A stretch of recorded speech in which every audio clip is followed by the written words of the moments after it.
आज आप सभी का हमारे इस वीडियोस में तहे दिल से स्वागत है। आज हम बात करेंगे सोलर सिस्टम के 8वें ग्रह यानी नेपच्यून के बारे में। जी हाँ, वीडियो तो अंत तक देखिए और सारी जानकारी को इकट्ठा करिए। धन्यवाद। आइए वीडियो को शुरू करते हैं। बगैर किसी दूरबीन या टेलीस्कोप के सिर्फ कागज़ और कलम की मदद से एक नया प्लेनेट डिस्कवर किया गया। यह कारनामा आज से 175 साल पहले एस्ट्रोनॉमर और वेन लाइब्रेरियन ने अंजाम देकर पूरी साइंटिफिक कम्युनिटी को हैरत में डाल दिया था। लेकिन आखिर कैसे? नाजरीन, इस कहानी की शुरुआत एक सेब से होती है जो मशहूर ज़माना फिजिसिस्ट सर आइजक न्यूटन के सामने दरख्त से टूटकर ज़मीन पर गिरा था। ये मंजर देखकर तो गहरी सोच में पड़ गए कि आखिर सेब टूटकर साइड पर या ऊपर क्यों नहीं गया, सीधा नीचे ही क्यों? आइए, इस वाक़या की बुनियाद पर उन्होंने यूनिवर्सल ग्रेविटेशनल लॉ बनाया, जिसके मुताबिक स्पेस में कोई भी दो ऑब्जेक्ट्स आपस में एक दूसरे को अट्रैक्ट करते हैं। जिसका मास ज़्यादा होगा उसकी ग्रेविटी भी ज़्यादा होगी और वो छोटे मास को अपनी तरफ से अट्रैक्ट करेगा।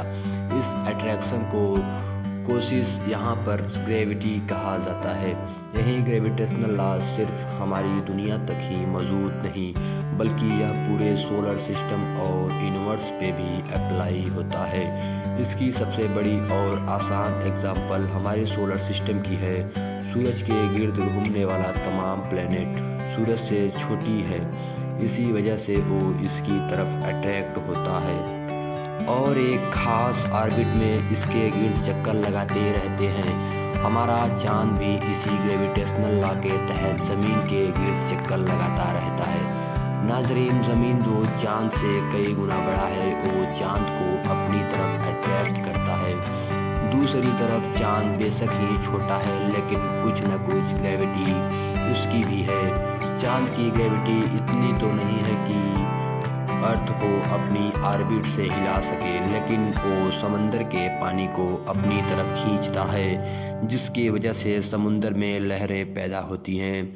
अगर एक मिनट के लिए यह सोच लिया जाए कि चांद हमारी ज़मीन से गिरता गर्दिश न कर रहा बल्कि सिर्फ रुका हुआ है, तो मालूम है इसका नतीजा क्या होगा। चंद मिनट में ही चांद हमारी ज़मीन से आ टकराएगा।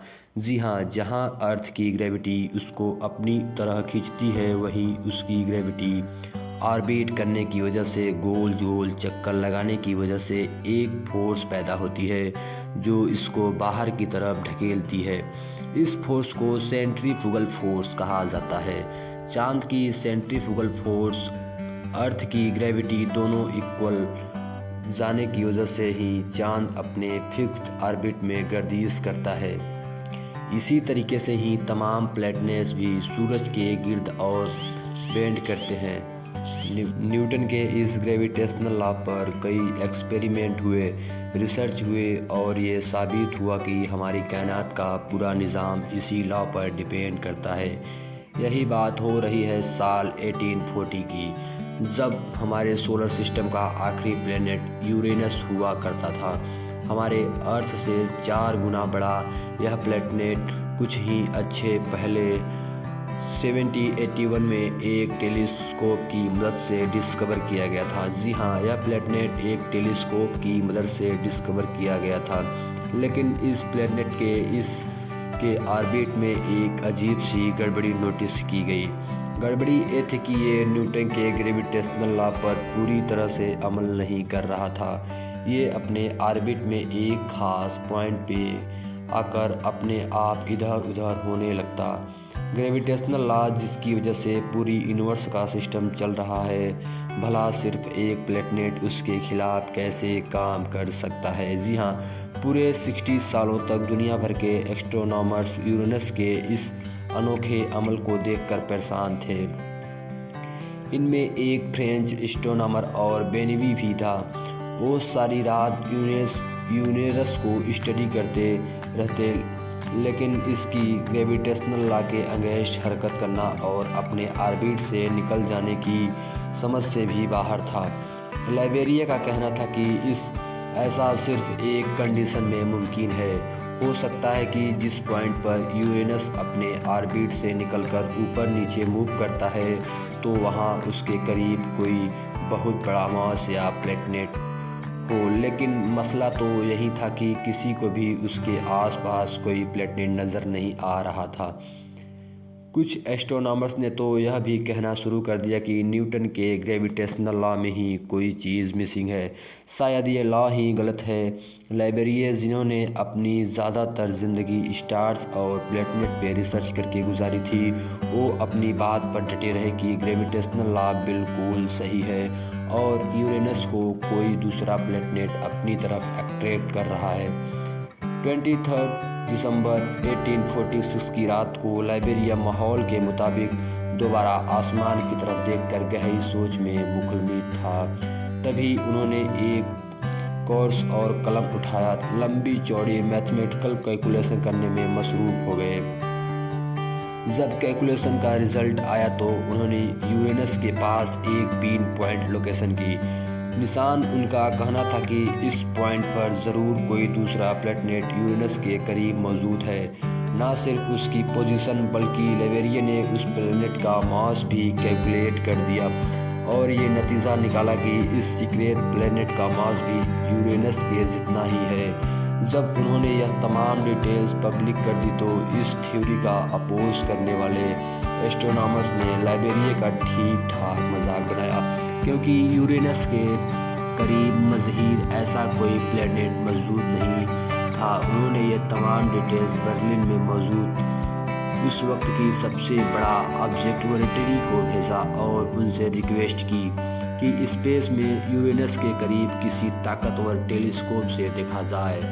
बर्लिन ऑब्जर्वेटरी के डॉक्टर फर्टजेल ने जब आसमान के उस खौफ हिस्से में देखा तो उनको भी अंधेरे आसमान के सिवाय कुछ ना दिखा। लेकिन जब थोड़ा मज़ीद फोकस किया गया तो वाकई ठीक लाइब्रेरिया की बताई हुई जगह पर एक नीला सैयारा तैर रहा था। इसका इस वाकई यूरेनस जितना ही था, यानी इसमें हमारे अर्थ जितने 4 प्लेनेट फिट आ सकते हैं। यूँ समझ लें कि अगर अर्थ एक टेनिस बॉल है तो इसका साइज बास्केटबॉल जितना था। लाइब्रेरिया की प्रिडिक्शन और कैलकुलेशन बिल्कुल एक्यूरेट थी। सोलर सिस्टम का 8वां प्लेनेट ढूंढा जा चुका था, जिसका आज हम नेपच्यून के नाम से जानते हैं। नेपच्यून को पहला प्लेनेट है जिसको किसी टेलीस्कोप से नहीं बल्कि मैथ्स के फार्मूलाज, एक पेपर और कलम की मदद से ढूंढा गया।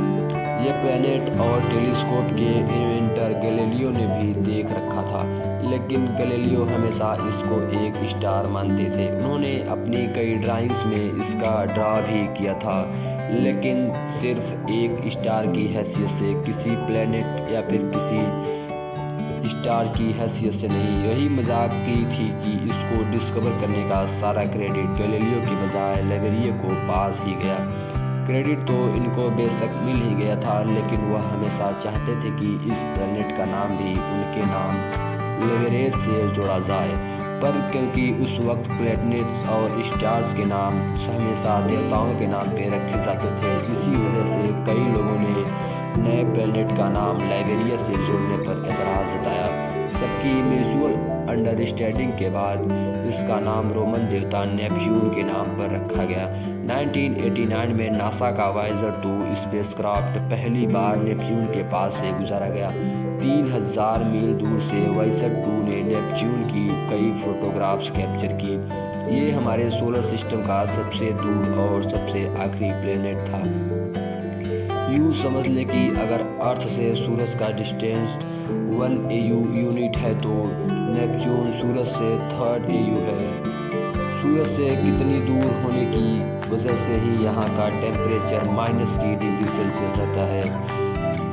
नासा के मुताबिक यह बर्फ का बहुत बड़ा ज्वाइंट है।